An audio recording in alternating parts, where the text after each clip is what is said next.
Hello gorgeous people, my name is Mr. Review, and today we're going to be taking deeper looks and details into NECA's retro cloth version of M3gan.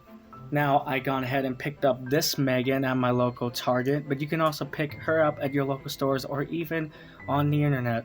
So guys, without any further ado, how about we unbox her and review the NECA's retro cloth M3gan.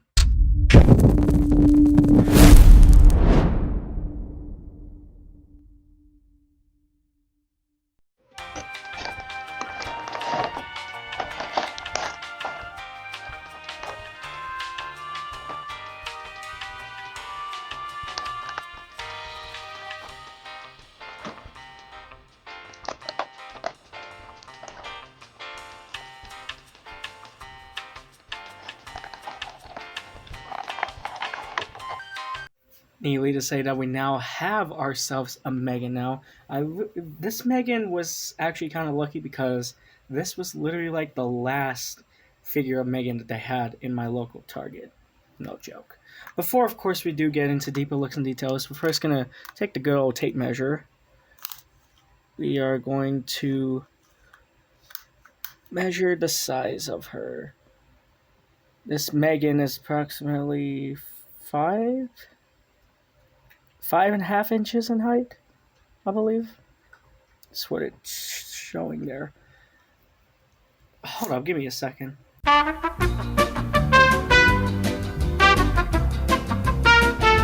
Okay, let's try it one more time and see if I'm right. Tape measure out again.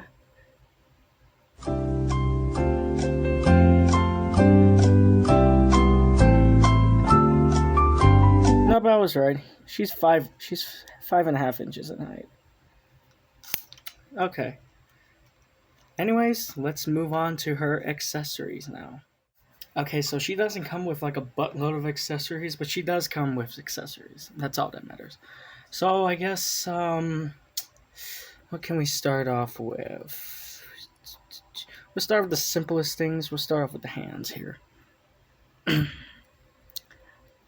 The hands, again, are sculpted in plastic. Nicely sculpted in plastic.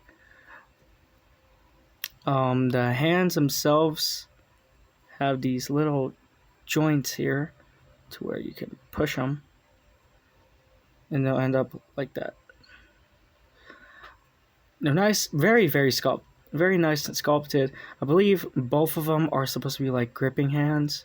This one's more of like an actual like grip hand, you know, like a grip hand.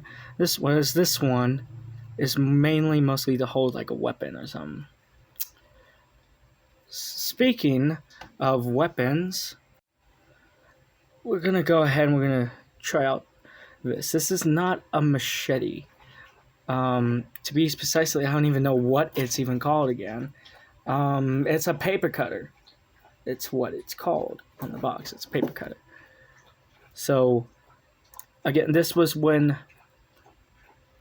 it's been like a while since I've seen the movie, but this weapon was used to kill, I believe, the manager or the boss, whatever his name was again. If you guys know who the name of him was again, let me know down below in the comments. But apparently you can take the hand here. I think you have to relax them a bit, and then you just slide it all on in there. Just like that. And then if you want to take it out, you just gotta do it. Just gotta wiggle it forward and then pull it out. It's easy as that. So anyways, as we're talking about the blade here, the blade looks like it's nicely sculpted. It's painted in a nice, perfect silver. And, ooh, chill. It's sculpted in a nice, perfect way. The handle is black, painted in a black, which is pretty. It's most common when it comes to figurines like this, because most handles, you know, like black. But anyways, this is the blade. Let's go ahead and look at the screwdriver. The screwdriver is nicely sculpted. Very, very nicely sculpted. It's got that very, again, it's painted in a black handle with a little bit some gold, or I think that might be copper color. I think that is copper. And then you got, of course, you got the screw where you can screw stuff in. Speaking of the screw, there's a little head here. We might as well look at the head too. The head itself, this is the robot head, looks pretty well, nicely painted and sculpted. Love it. There's like, if you look here, there's like a little tiny hole in which where you can slot the screwdriver in there and make it look like you got M3gan plunged in with the screwdriver. It's a very, very fun little detail that they added onto the figure. We'll put these two to the side. Oh, actually, let's actually take a look at the faces now. The robot faces. She comes with two different robot pieces. One normal one. Let's put this one to the side down for a bit. As you see, nicely sculpted again and painted. Yep. And we'll take a look at the other one here. Now the other one is roughly the same, slightly the same, except it's got a more derpy looking face on it. And the way how you can attach them is that there's like these little slots here, and I believe they're like up here too, where you can just press them down in through like that, and then you got the face on, and you can easily take it out just with your fingernail, your fingernail, like that.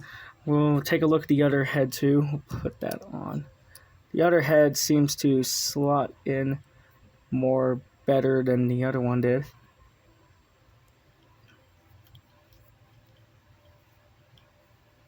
And you got, there you go.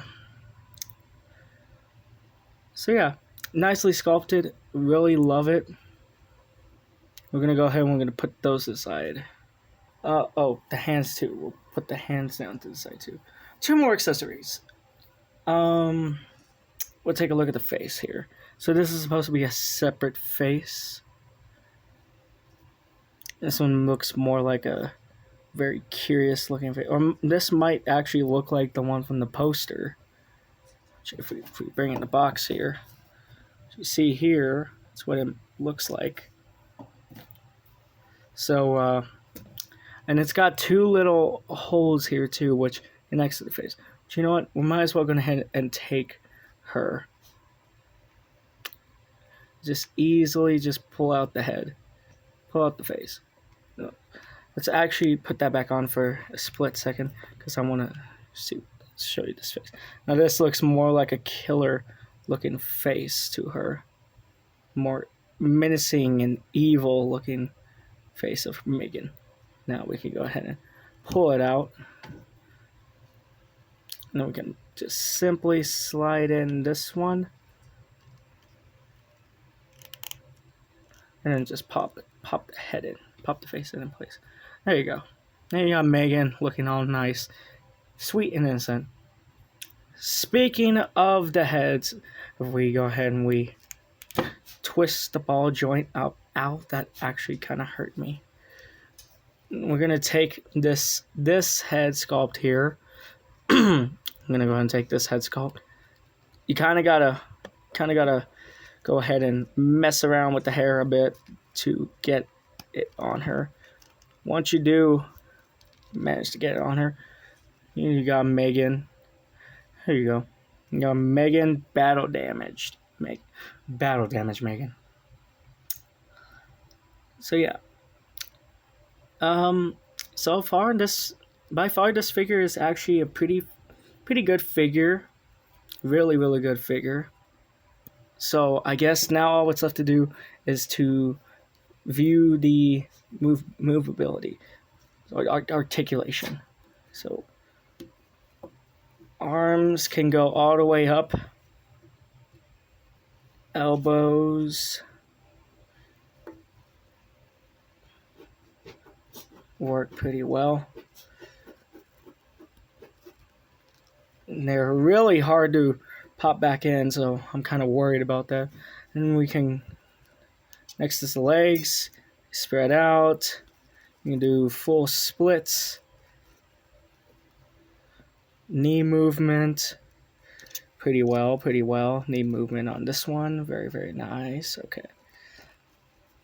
She does have a waist here, waist movement.